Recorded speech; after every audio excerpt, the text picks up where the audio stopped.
Sub-Saharan Africa loses about 37% of its food annually. That's about 120 to 170 kilograms per person. And that costs economies about $1 trillion globally. That, of course, has significant impacts on farmers. Now, up to 76% of losses occur during post-harvest handling and storage, and that's due to poor infrastructure, with 39% in handling and 37% in storage. But the Alliance for a Green Revolution in Africa says that deploying smart tech like the Internet of Things, using sensors, for example, for real-time crop monitoring and also AI-driven innovations could help to cut those losses. It argues that innovations will not just help reduce Africa's growing food waste, but also help it to enhance resilience and to build a sustainable future for Africa's agriculture. Well, CGTN's Najma Abdirazak sat down with Asan Ngome, head of AGRA's Regain program, to explore Sub-Saharan Africa's growing food waste crisis. Mr. Asan, thank you for speaking to CGTN. Let's first begin by talking about this 37% food waste and loss in Sub-Saharan Africa. Staggering number. The United Nations Food and Agriculture Organization is sounding the alarm. According to your assessment, how big of a concern is this figure? What we have found in our work as AGRA is that these numbers can actually be quite high for individual farmers. So if we personalize these numbers, some farmers lose up to 50% of their food from losses. And this ranges from a number of issues that they face, such as storage issues, market issues, but the numbers are serious and they contribute to the insecurity of foods in Africa. AGRA is pitching smart tech as the silver bullet solution to tackle this massive agricultural food waste in Africa. But how do you convince or persuade a group of people, farmers who for decades, generation after generation, have been depending on some sort of traditional, you would say old school practices that are deeply rooted in both their cultural and economic realities? How do you go to them and say, hold on, we have a solution? The whole food system idea is that you're an individual as a farmer, but you're also part of society and the environment, technology, and etc. So bringing in technologies or smart tech, as you call it, we need to look at it from a context perspective. Is this technology appropriate? Is this technology affordable? Is it accessible for them? So as we talk about these with farmers, we also seek to ground it in their truths, how it affects their livelihoods, how it integrates into their normal life. So it's not just a question of bringing technology and saying this is smart, use it.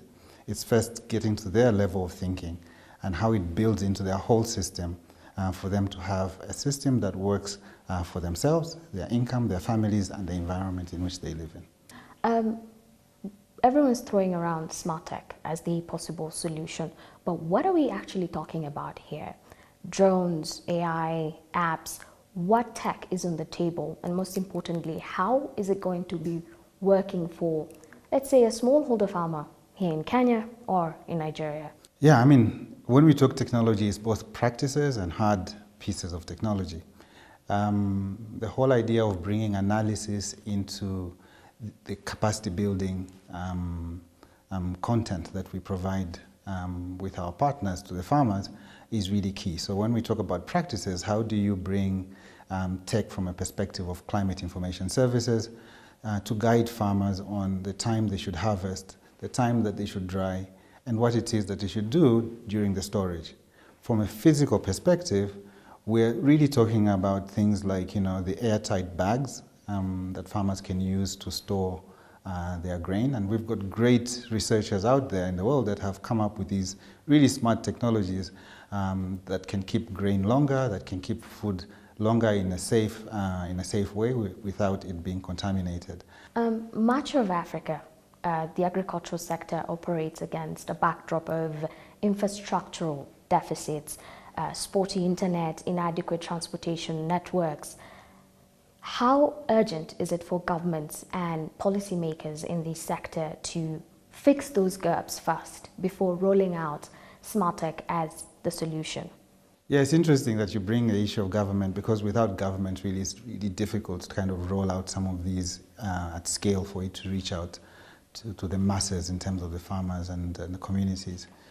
For governments, I think we all struggle in Africa with the fact that our continent is vast, and in the different spaces, even within one country, you've got different situations.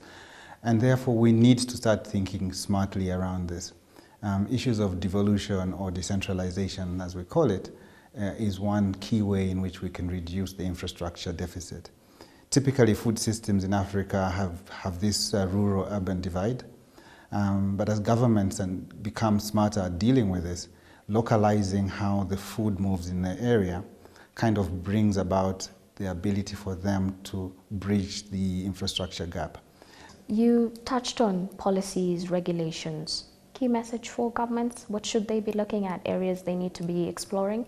They do need regulation, they do need policy. One key thing for governments is to use the evidence to actually build into the policy.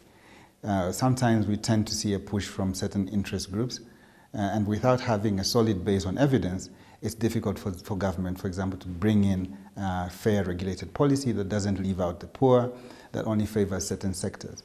So at AGRA, we work with governments and kind of advocate for them to use the evidence that's out there for them to feed into their policy space, whether it's parliament, whether it's the executive wing, and how they work with private sector to bring this innovation and regulate it in a fair manner.